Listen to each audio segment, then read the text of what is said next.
Babai Diversion's multi-purpose project is a multi-basin irrigation cum hydropower project lying in Surkhet district of Karnali province in mid-west Nepal.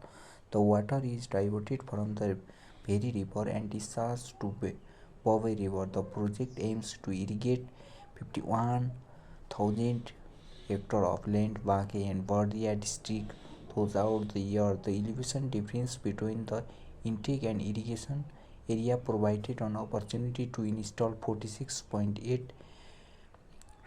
MW from electricity megawatt. The project has a total